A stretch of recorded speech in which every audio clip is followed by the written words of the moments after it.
मैं अर्चना प्रजापति आपके अपने channel AP legal information in Hindi में आपका स्वागत है। दोस्तों, आज हम जानने वाले हैं एलएलबी में कौन कौन से सबसे महत्वपूर्ण कोर्स माने जाते हैं। अगर आप एलएलबी के छात्र हैं, एलएलबी किए हुए हैं, वकालत पेशा कर रहे हैं, अगर आप कोई न्यायाधीश हैं, जज हैं, इसके बारे में आपको भली भांत मालूम होगा। तो दोस्तों, जिसको नहीं मालूम है, हम उनके लिए चैनल चलाते हैं जिससे हमारे चैनल के माध्यम से उनको लाभ हो सके और आप जानकारियां हासिल कर सकें। तो एलएलबी के दौरान, एलएलबी करने के दौरान वो कौन से कोर्स ऐसे हैं, कौन से सब्जेक्ट ऐसे हैं जो सबसे महत्वपूर्ण माना जाता है, जो वकालत पेशे में, न्यायाधीश पेशे में, जज पेशे में और अन्य प्रकार के कानूनी संबंधों में इसका प्रयोग किया जाता है, वो कौन से ऐसे कोर्स हैं। तो सबसे पहले हम बात करेंगे कि आपको पता होगा एलएलबी कानून और शिक्षा नियमों का विभिन्न कोर्स होता है। एलएलबी जो होता है, बैचलर ऑफ लॉ जिसको कहते हैं, कि कानून, शिक्षा और विभिन्न नियमों का एक कोर्स होता है। कानून की उसमें शिक्षा दी जाती है, उसके नियम कानून क्या हैं, इसी का शिक्षा दी जाती है कानून के अंतर्गत, एलएलबी के अंतर्गत, जिसमें वकील आते हैं, जज आते हैं, ये सारे लोग एलएलबी किए रहते हैं। तो अगर आप एलएलबी करते हैं तो एक आप सफल वकील बन जाते हैं, जिसको एडवोकेट कहते हैं। एलएलबी करते हैं तो आप एक सफल न्यायाधीश बन जाते हैं, जिसको जज कहते हैं। तो महत्वपूर्ण की तरफ जो कोर्स सब्जेक्ट हमें बताते हैं अनेक चीज़ें, तो वैसे तो एलएलबी में अनेक कोर्स होते हैं, बहुत से प्रकार से कोर्स को पढ़ाया जाता है, लेकिन उसमें से कौन से ऐसे 7 सब्जेक्ट हमने चुनाव किया है, वो कौन से ऐसे सब्जेक्ट हैं जिसको पढ़ना अति आवश्यक होता है वकालत पेशे में, जज पेशे में, न्यायाधीश के लिए, कानून की जानकारी लेने के लिए, कानून की पढ़ाई करने के लिए। तो वो है criminal law, cyber law, banking law, corporate law, tax law, family law और लास्ट जो है पेटेंट अटॉर्नी लॉ। यही 7 जो कोर्स होते हैं एलएलबी करने के दौरान बहुत ही महत्वपूर्ण कोर्स माने जाते हैं। वैसे तो अनेक आपने टाट पढ़ा होगा, कॉन्ट्रैक्ट पढ़ा होगा, प्रॉपर्टी लॉ पढ़ा होगा, बहुत सारे ऐसे कोर्स पढ़ाए जाते हैं, लेकिन मोस्ट रूप से जिसका उपयोग होता है हर जगह, वो यही 7 सब्जेक्ट हैं जो महत्वपूर्ण हैं। तो थोड़ा थोड़ा इनके बारे में हम जानेंगे, ये क्या कहते हैं। तो सबसे पहले हम लेंगे क्रिमिनल लॉ। क्रिमिनल लॉ क्या कहता है? क्रिमिनल लॉ एलएलबी का जो है महत्वपूर्ण कोर्स होता है, जो देश के सबसे प्रसिद्ध कानूनों में माना जाता है, और एलएलबी करने के दौरान इस विषय पर, इस सब्जेक्ट पर अधिक ध्यान दिया जाता है। क्रिमिनल लॉ पर यह कोर्स बाकी कोर्सों के मुकाबले में ज्यादा हार्ड होता है। इस कोर्स को करते वक्त अधिक ध्यान देने की जरूरत पड़ती है, क्योंकि वकील बनने के बाद सबसे ज्यादा अगर केस आने वाला या इसी सब्जेक्ट के अंतर्गत आते हैं। अगर एलएलबी करने के दौरान आप वकालत कर रहे हैं, एलएलबी करके, उसके दौरान जो भी अधिक केस आता है इसी के अंतर्गत आता है।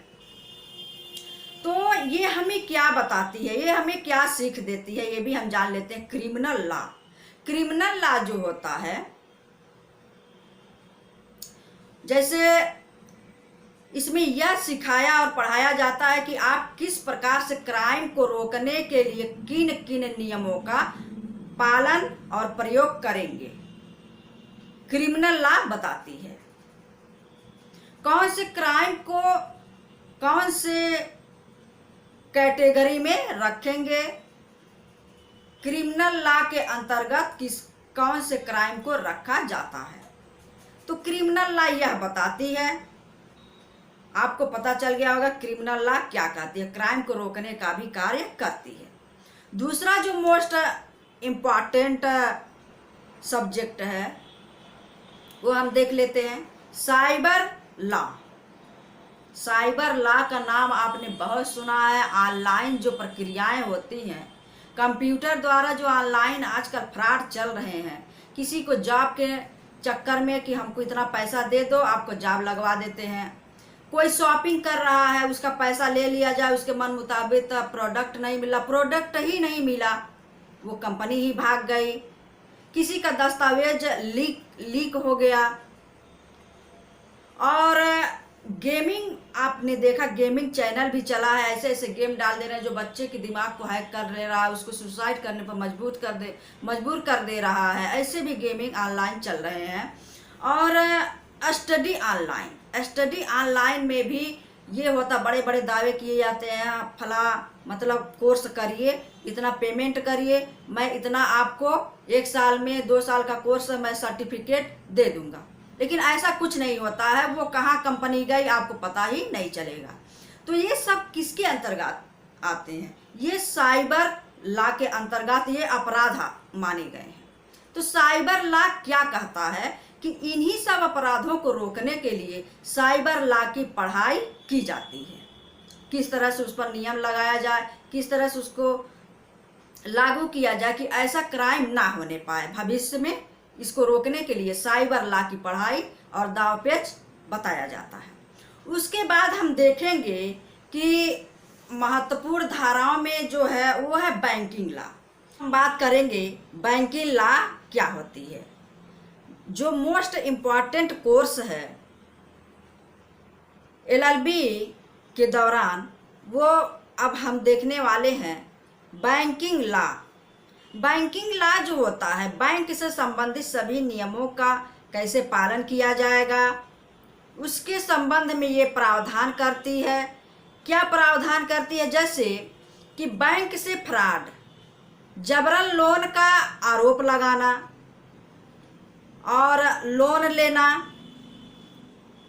अगर इसको सही तरीके से नहीं किया जाता है तो बैंक के अंतर्गत इसको अपराध माना जाता है। ये अपराध की श्रेणी में आते हैं। तो ये बैंकिंग लॉ जो होता है, यह कौन सा नियम की मदद लेना है, कौन सा नियम कानून लगाना है, बैंकिंग लॉ में यह सब सिखाए जाते हैं। बैंकिंग लॉ पढ़ने का मतलब यह है, ये बैंक से रिलेटिव लेन देन जितने भी है, लोन है, कर्ज है, एफडी है, आरडी है, ये सारी चीज़ें, बैंक से फ्रॉड है, जबरन लोन का जो आरोप लगाया जाता है, बैंक के अंतर्गत इसको क्या माना गया है? अपराध माना गया है। तो इस पर कैसे कानून लगाया जाए, कौन से नियम अपनाए जाएं, कौन से नियम सिखाया जाए कि इससे हमारा बैंक बचा रहे, यह बैंकिंग लॉ की पढ़ाई इसी के लिए होती है। अब आइए जाते हैं कॉर्पोरेट लॉ क्या होता है, जो बहुत ही इम्पॉर्टेंट होता है कानून के पेशे में, वकालत में, जुडिशरी में। वो कौन से ऐसे सब्जेक्ट हैं जो कॉर्पोरेट लॉ के अंतर्गत पढ़ाए जाते हैं। जैसे इसे बिजनेस लॉ भी कहते हैं। कॉर्पोरेट लॉ जो होता है उसे हम बिजनेस लॉ भी कहते हैं, कभी कभी कंपनी लॉ भी कहते हैं। बहुत सी कंपनी ऐसी होती है जो अपना व्यवसाय गैर कानूनी तरीके से चलाते हैं। उस कंपनी का विरोध कैसे करेंगे या किस प्रकार से उसे करने से रोकेंगे जो गैर कानूनी साबित होते हैं। मतलब आदि प्रकार से जो भी कंपनी है गैर कानूनी तरीके से वो व्यवसाय कर रही है, उसका विरोध कैसे आप करेंगे, उसको कैसे रोकेंगे, किस प्रकार से उसमें नियम लगाएंगे, उसको गैर कानूनी साबित आप कैसे करेंगे, आदि ये सारी चीज़ें जो होती है, सारी नियमें जो होती हैं, ये इसके अंतर्गत पढ़ाई जाती है, कारपोरेट लॉ के अंतर्गत। अब आइए जानते हैं जो महत्वपूर्ण इसमें पांचवा है टैक्स लॉ। आपने टैक्स सभी की दिनचर्या में कोई ना कोई व्यवसाय रोजगार आप लोग कर रहे हैं, तो आपको भली भांति इसके बारे में ज़्यादा बताने की ज़रूरत नहीं है। टैक्स तो पेड करते होंगे, टैक्स का चोरी तो नहीं कर सकते हैं आप, क्योंकि अगर रजिस्ट्रेशन आपके दुकान का, आपके व्यवसाय का, आपके कंपनी का अगर हुआ है तो वहाँ आप टैक्स नहीं छुपा सकते हैं, वहाँ तो कुछ टैक्स आपको देना ही होगा। तो ये टैक्स लॉ क्या कहती है, आपको पता होगा कि बहुत से लोग ऐसे हैं जो अपना टैक्स नहीं देना चाहते हैं या बैंक को नहीं देना चाहते हैं, टैक्स देने से मना कर देते हैं। तो इस प्रकार के कानून को कैसे रोका जाए, अपराध को कैसे रोका जाए, इनको क्या सजा दी जाए, या service tax, income tax, corporate tax, sale tax इत्यादि भरने से मना कर देते हैं। अतः इससे संबंधित कौन से नियम कानून है टैक्स लॉ में, यह पढ़ाई जाती है। टैक्स लॉ में अगर आप जमा नहीं करते हैं तो कौन सा नियम कानून आप पर लगाया जाएगा, इसी से संबंधित यह प्रावधानित करती है टैक्स लॉ की पढ़ाई में। अब आइए जानते हैं नेक्स्ट जो है फैमिली लॉ। फैमिली लॉ आप जानते हैं, फैमिली लॉ बहुत ही इम्पॉर्टेंट जगह है। इसका कोर्ट ने न्यायालय में बहुत ऐसे केस आप पर डे देखते होंगे कि फैमिली लॉ बहुत ही महत्वपूर्ण कोर्ट होता है, बहुत अच्छा ही कोर्ट होता है, उसमें सारे लोगों का निवारण होता है। तो इसमें आते कौन से, फैमिली लॉ के अंतर्गत कौन कौन से विवाद आते हैं वो भी हम देख लेते हैं। फैमिली लॉ में जो होता है, जैसा कि भाई भाई में लड़ाई आपने देखा होगा, जमीन जायदाद की बंटवारा आपने देखा होगा, आपसी विवाद देखा होगा, पारिवारिक कलह झगड़ा देखा होगा, आपस में मारपीट, समाज में कुरीतियों का बढ़ावा देना, गोद लेना, शादी में आपसी झगड़े, तलाक लेना, फैमिली में पर्सनल प्रॉब्लम इत्यादि आदि अपराधों को कैसे हल करना है, किन कानूनों का प्रयोग करना है, कौन सा कानून अभी चल रहा है उसके माध्यम से कैसे इसको हल करना है, यह फैमिली लॉ के अंतर्गत पढ़ाया जाता है।